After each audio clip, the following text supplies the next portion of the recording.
Good afternoon, everyone. Welcome back to Lunch In with the Maestro, Symphony 101. My name is John Page. I am the music director, conductor of Portsmouth Symphony Orchestra, and I've been running, if you've been following, I've been running a series of videos on the orchestra. What is the orchestra? What do we do? What are the roles within the orchestra? What music do we play? And delving into the music itself, some of the issues that we deal with when we are performing, rehearsing, creating a performance for our audiences, and the relationship between conductor and the orchestra, the relationship between rehearsal and performance, all those really cool things that happen inside the whole process of being an orchestra. As you know, we're all painfully aware of the fact that we are kind of in the dark right now as an organization. We cannot perform live to you guys, to our audience, which fills us with a lot of sadness, and we want to get back as soon as possible. But we created this series and a few others to let you know that the orchestra keeps going, that the music keeps going, that the conversations keep going. That we care about each other, we care about our community, and we will be back as soon as we possibly can. Now, last video that I did, I talked about Beethoven, and I talked about metronome marks and his metronome, and it's kind of fun exploring all of those issues, which are very important issues for performers. At the end of that video, I said I would give today essentially what I do in the concerts, which is a pre-concert talk or discussion, just inside the music, what you're about to hear.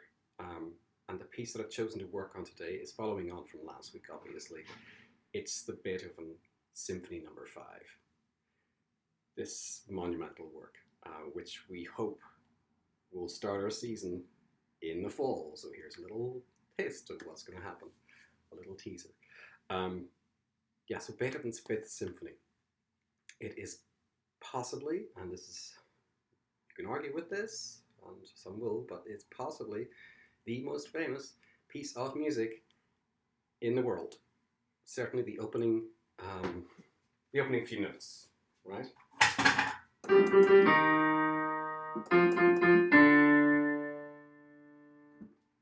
Those four notes that are repeated over again, known throughout the world. Why is this piece so famous? Why do we keep going back to it? Why do we keep exploring it again and again? What is Beethoven's message? Why is this message relevant to us in 2020? I would argue that it's more relevant now than ever before. Beethoven's message is very simple. Whether you believe it's fate or whether you believe it's a struggle, there is definitely a story. There's a journey that happens throughout this piece. And it goes from this opening, which is dark, gloomy, stormy, turbulent. It has been described as fate knocking on the door. Ba, ba, ba, ba. That's an image. It may not be exactly what Beethoven had in mind, but it's certainly a great image to have in mind of being caught up in something that is beyond your control. I think we can all sympathize with that idea. And how do we deal with it? How do we get through that? How do we get through the struggles to the victory? And that's what this piece is about, is the journey from dark to light. It's the struggle from defeat to victory. And that's why we go back to this over and over again. It reminds us of our commonality. It reminds us of our common humanity, that we all do go through these things. Beethoven's symphonies are constantly playing with this idea of going from dark to light and the struggle through it. In the Ninth Symphony, it's almost the reverse. At the very end, the Ode to Joy, the commonality, the common experience as a human being isn't one of struggle, it's one of joy, which is a tremendous story in and of itself. But in this piece, it's outlining as clearly as possible that journey from dark to light, the struggle that happens between those two things. And it's so efficiently done. This is why we go back to it over and over and over again. And it's just one of those perfect descriptions of that journey. Perfect artistic descriptions. It was written 1804 to 1808, so it came basically just after the Eroica, which we talked about a little bit. The Third Symphony, this is Symphony number 5. It was first performed, as I said last week, in a monster concert, which involved also the Sixth Symphony being performed, the same concert, the same premiere, the Fourth Piano Concerto, the Choral Fantasy, lots of other pieces in there as well. It lasted 4 hours. Apparently, by all reports, it was freezing cold. The audience was exhausted. And the first performance of this piece, it kind of got caught up in the story of that event rather than the piece itself. And it took a while for the piece to settle into the mainstream experience, the mainstream awareness. But once it did, it took off. And at the time, a year or so after this was written, it was described as one of the greatest pieces, one of the most monumental works of art, works of music, and it has kind of stayed there ever since. Things that have helped it along the way have certainly been the coincidence or not that the letter V in Morse code happens to be short, short, short, long. And that was used in the Second World War, World War II, as the BBC would broadcast to Europe. And in the beginning of this broadcast, you would hear this da-da-da-da played on timpani,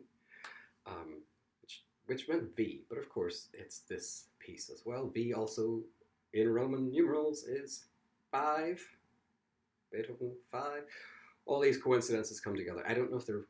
We don't know if they're all coincidences, but it would be a stretch to think that they were all created because of this. But anyway, come together to create this story, this message of this piece, Beethoven's Fifth Symphony. So this is the essence of it, right? There are 4 movements.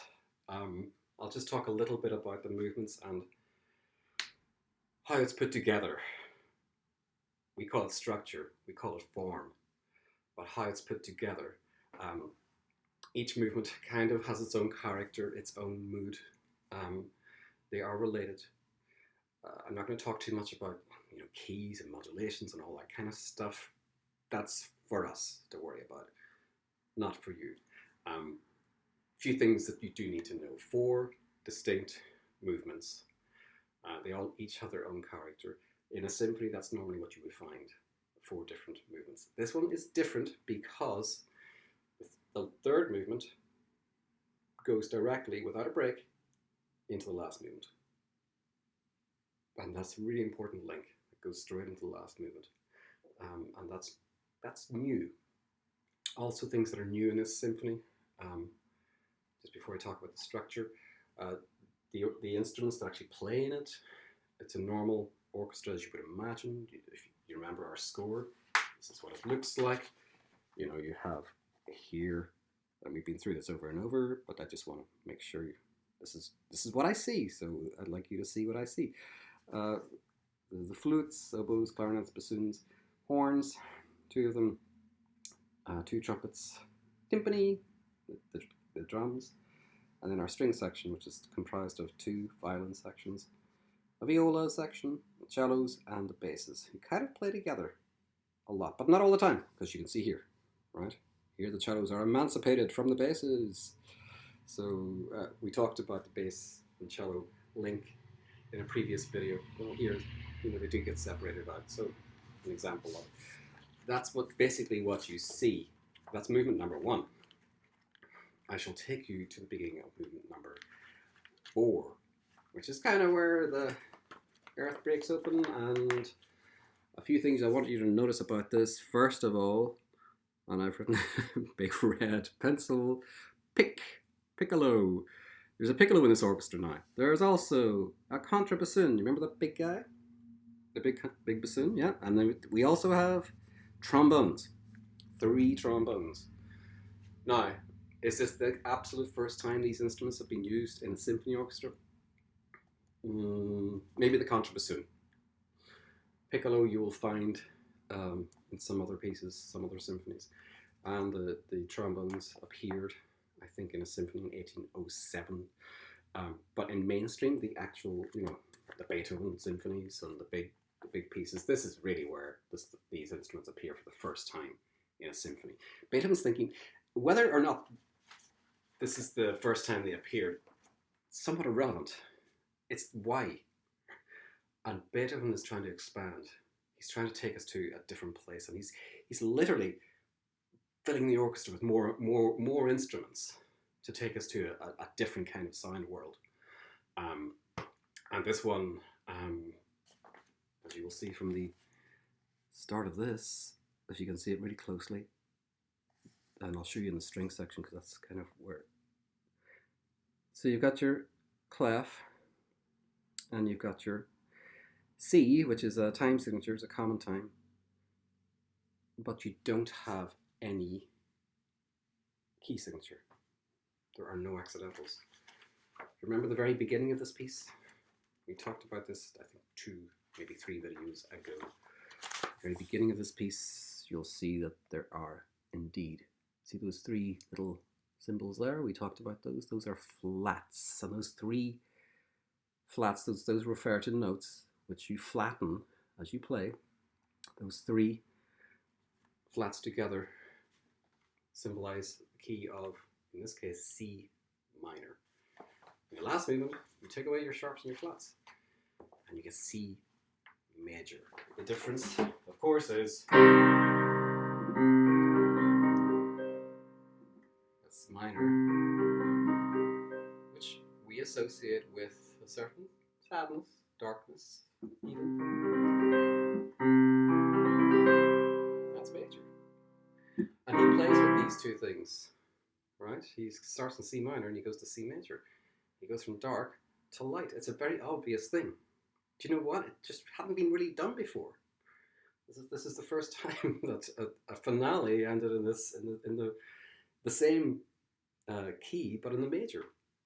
I went from minor to major. It's just a simple shift, you'd think, but Beethoven does this almost originally, like he just thought of it. Has it been done before? Yeah, but in this way, in this kind of statement, on this monumental level, this is something new.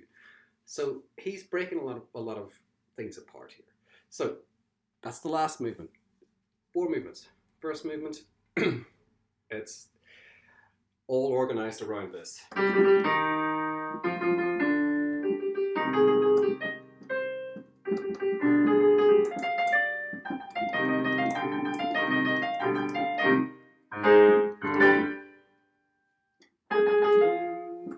All organized around that.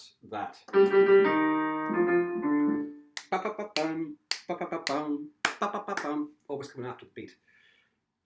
And as we talked as well about this being, we talked about the metronome marks being so fast, but this piece is usually universally thought of as in 1 beat per bar.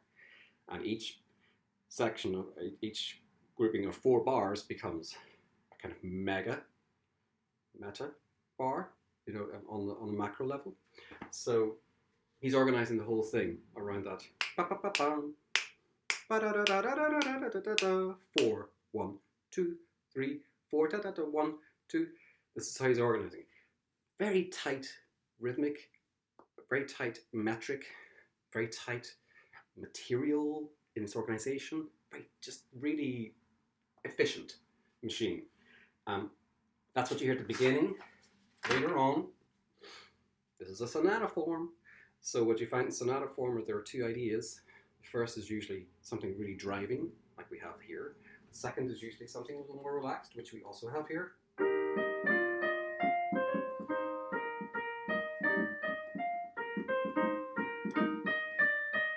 This this melody, da, da, da, da, da, da, much more lyrical. But it's also got this 2 and 3 and 4 and 1 and 2 and 3 and 4 and 1 and those are bars, but they're organized again in this 4-bar structure. Everything's about how he organizes it. And you think that it's just these individual lines, this but there's a little echo underneath as well, which I think is really interesting. So he goes.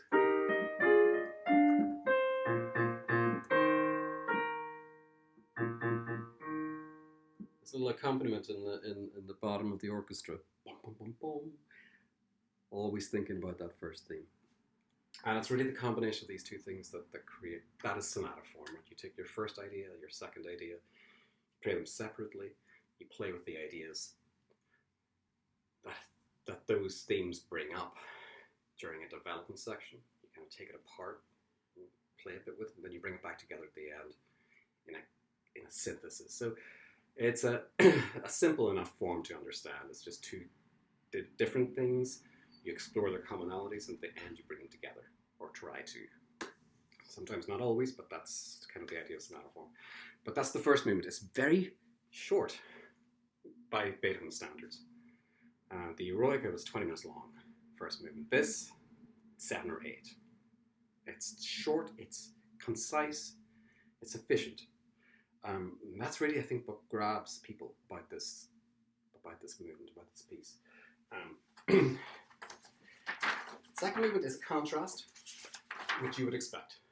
It's usually slower and a little bit more relaxed and exploring some other things. But this is an interesting movement as well. It has a theme, which is unrelated to the opening. There are some little links, but essentially it's another world, right?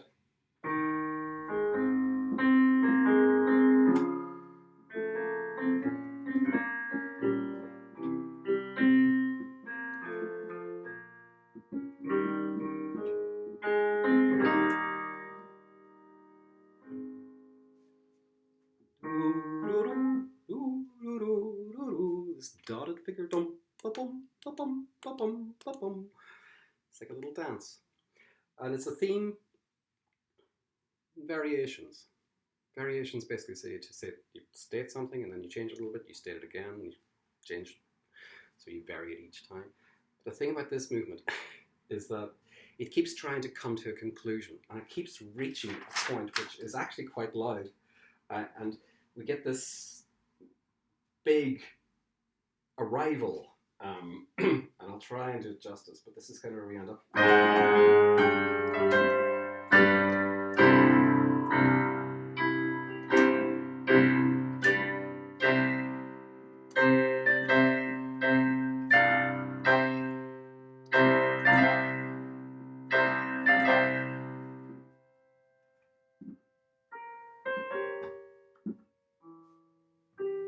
And he does that over and over again. You get this big arrival, you think you've made it, and then it kicks you to this questioning.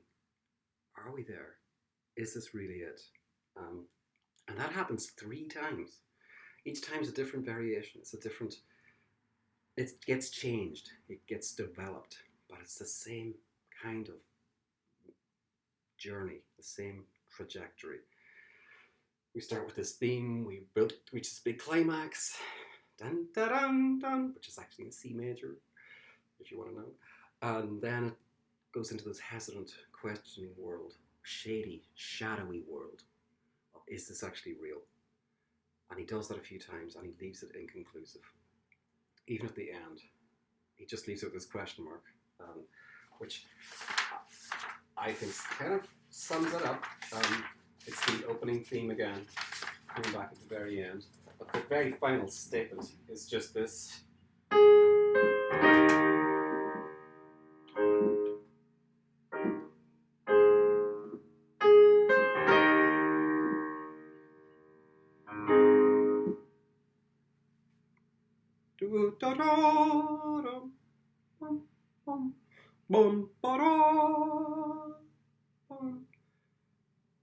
You expect it to go on, it doesn't go on, it's just using that little thing, and that's just the end of it. Okay? So it's inconclusive. It's this little set of 3 variations inconclusive with a coda. And then you come to the third movement. The third movement begins in shadow. And the third movement is the shadiest movement, which goes from the opening, which is this.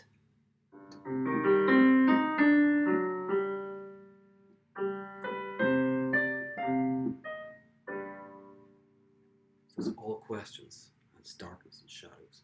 So we're back into that world. And he explores that through this movement. And even in the main theme of this movement, which is played quite loudly,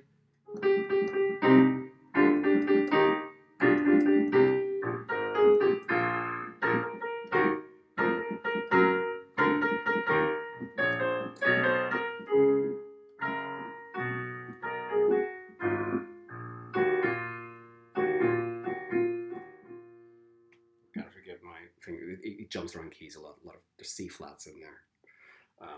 But the idea of this,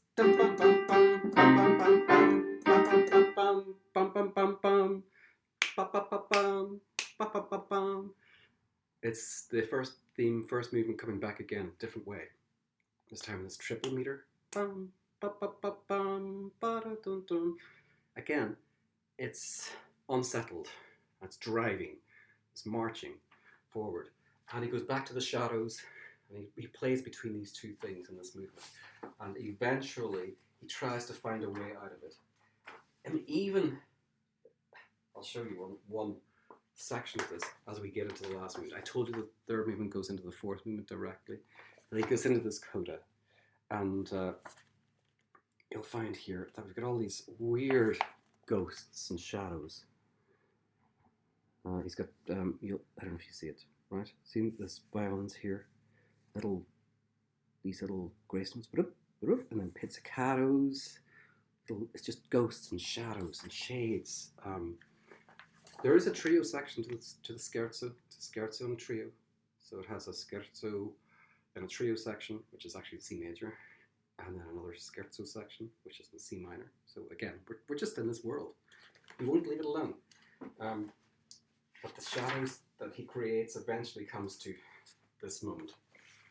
And this is just, I'll just show it to you. It is right here. You see the dynamic marking? P, P, P. Nothing. Just deathly silent. Static. And you'll notice that these guys, this is my timpani symbol, it's just two crossed mallets. Timpani are just dum, bum, bum, bum, bum, bum, bum, bum, bum, bum, bum, bum. And you expect this to happen in C minor, but he doesn't take you there. He goes from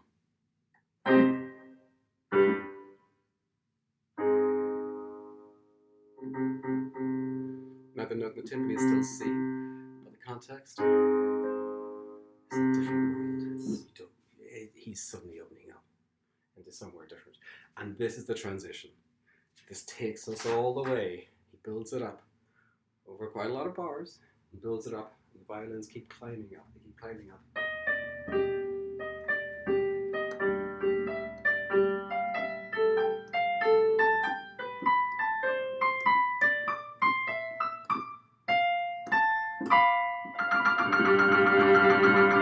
And finally we reach.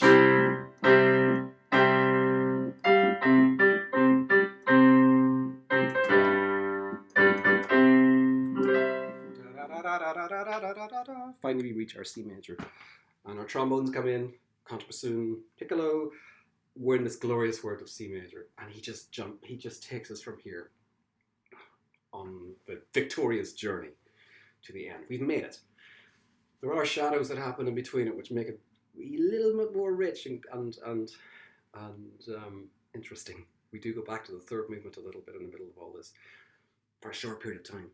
And then again, he takes us back to the C major. And it's just this glorious affirmation. We've made it. And it's not a victory in the sense of something's defeated. It's a victory in the sense of we've achieved something. We've made it. We've got ourselves through this. And that's the message. You know, and I think that's the common message that we can feel now in 2020. Although we're trying to defeat something, we're also trying to get through something together. We're trying to use our common humanity and our care for each other and looking out for each other and fighting this thing, this elusive thing together, and we will achieve the result together, and it'll be all the sweeter for it. And that's the point of this piece, and that's why we play this piece over and over again. And one of the craziest things at the end is the coda. So you've got the coda, which moves obviously a little faster. This is the coda. It's the very final section. Presto. Here it is. I'll just show it to you so you can actually see it. It says presto, and you see the first violins there. The seconds come in there, and underneath it all, here,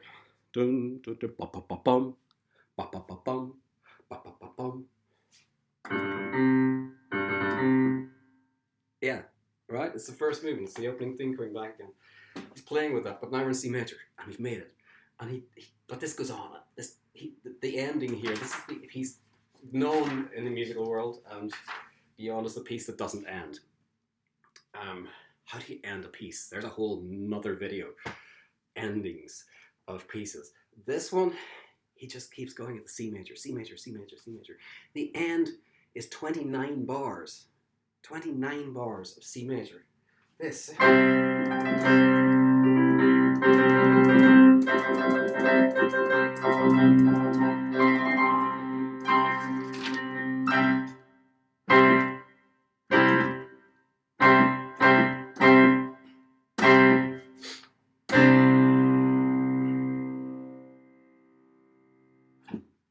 Just 29 bars of C major. And the final, just this C.